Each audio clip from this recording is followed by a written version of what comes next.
Tieň na ceste cez Karpaty.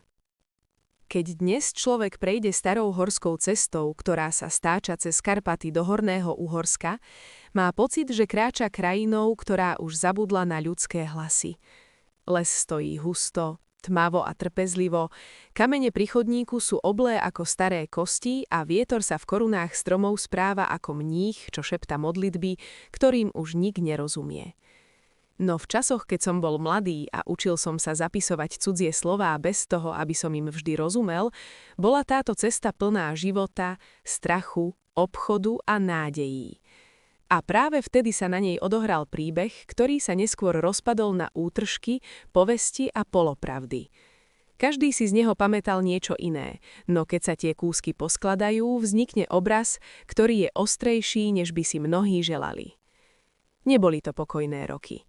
Kráľ Žigmund vládol rozsiahlej ríši, no jeho moc bola cítiť najmä v daniach, mýtach a listinách, menej už v spravodlivosti na odľahlých cestách.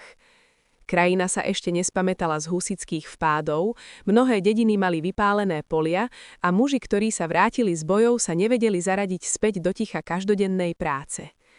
Obchod však nemohol prestať. Soľ, plátno, kov, víno a správy museli putovať, inak by mestá hladovali a pani by sa obrátili proti sebe. Jednu z takýchto karaván viedol kupec Mikuláš z Olomouca. Bol to muž, ktorého chrbát sa mierne hrbil nie od veku, ale od zodpovednosti. Videl už priveľa ciest, aby veril v šťastie, a priveľa ľudí, aby veril v ich dobré úmysly. Jeho vozom sa nedalo vyčítať bohatstvo, no bol spoľahlivý a jeho meno malo váhu v mestách, kde sa ešte pamätalo, že sľub je viac než pečať. Mikuláš cestoval pomaly, dbal na poriadok a neznášal zbytočný hluk. Po jeho boku kráčal Janek, mladý pisár, ktorého mu odporúčil známy z Olomouca. Chlapec mal sotva 20 rokov, štíhle roky a pohľad, v ktorom sa miešala zvedavosť s neistotou. Vedel písať krásnym písmom, rýchlo počítať a pamätal si viac, než bolo zdraviu prospešné. Čo mu však chýbalo, bola skúsenosť s tým, že pravda nie vždy pomôže tomu, kto ju vysloví. Mikuláš to vedel, no nepovažoval za svoju povinnosť ho varovať. Každý sa musí naučiť mlčať sám. Keď karavána dorazila k Brodnu, kde sa krajina začína dvíhať a les zhusťuje tak, že pohlcuje aj hlas, stretli rytiera Ondreja z Malých Bielic. Neprišiel s fanfárami ani s družinou, len s jedným panošom a koňom, ktorého sedlo bolo na viacerých miestach opravované.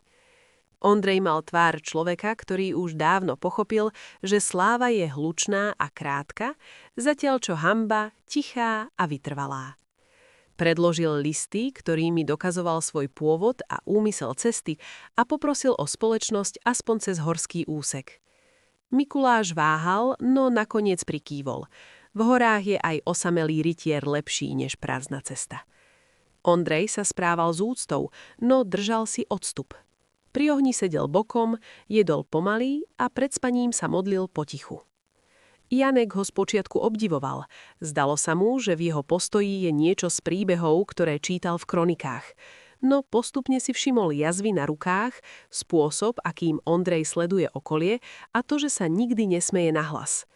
Bol to smiech človeka, ktorý by si mohol dovoliť veriť v šťastie, no rozhodol sa tomu neveriť. Prvé dni cesty prešli pokojne, hoci dážď robil z chodníka lepkavé blato a kone funeli viac než zvyčajne. Potom prišiel úsek, kde sa cesta zúžila medzi strmými svahmi a balvanmi. Jeden z nosičov sa pošmigol, voz sa nebezpečne naklonil a muž si zlomil nohu. Kým sa ostatní hádali, čo robiť, z lesa vyšli traja ozbrojení muži. Neboli to hrdí zbojníci z piesní, ale vyhľadované tváre s očami plnými strachu. Došlo k krátkej potýčke, skôr chaotickej než zúrivej. Jeden z útočníkov padol zasiahnutý nožom a ležal v blate, chrčiac. Ondrej mu bez váhania podal vodu a rozkázal, aby ho odviedli do najbližšej dediny. Niektorí si tento čin zapamätali ako dôkaz rytierovej cnosti, iní ako čosi podozrivé. Janek si zapamätal najmä výraz v Ondrejových očiach. Nebol to výraz víťaza ani hrdinu, ale človeka, ktorý už vie, ako sa končia takéto stretnutia. Keď dorazili pod Trenčiansky hrad, čakalo ich zdržanie. Zemepán zaviedol nové mýto a jeho úradníci boli horlivejší než spravodliví. Hostinec pod hradom bol preplnený. Vo vzduchu visel dym, pach piva a potu, smiech sa miešal s hádkami a správy sa šírili rýchlejšie než víno. Práve tam sa Mikuláš dopočul, že iný kupec bol na tej istej ceste prepadnutý a zabitý a že sa šepká o zrade z vlastných hradov. Tieto slová v ňom vyvolali nepokoj, ktorý nedokázal potlačiť ani modlitbou. V noci zmizla časť tovaru. Nebolo to zlato ani najcennejšie látky, ale dosť na to, aby vzniklo podozrenie a hnev. Ráno našli stopy v blate vedúce k stajni, kde nocoval Ondrej. Stráže tvrdili, že nikoho nevideli, hostinský sa tváril prekvapene a Zemepánov úradník rozhorčene. Rytier sa postavil pred hostinec. Pokojne ukázal svoje listy a prisahal na česť. V čase strachu však česť nemá veľkú váhu. Richtár zvolal výsluch. Nebol to veľký súd, len drevená sieň, ľavice ohladené časom a kríž na stene. Svedkovia hovorili protichodne, niektorí z nevedomosti, iní zo strachu.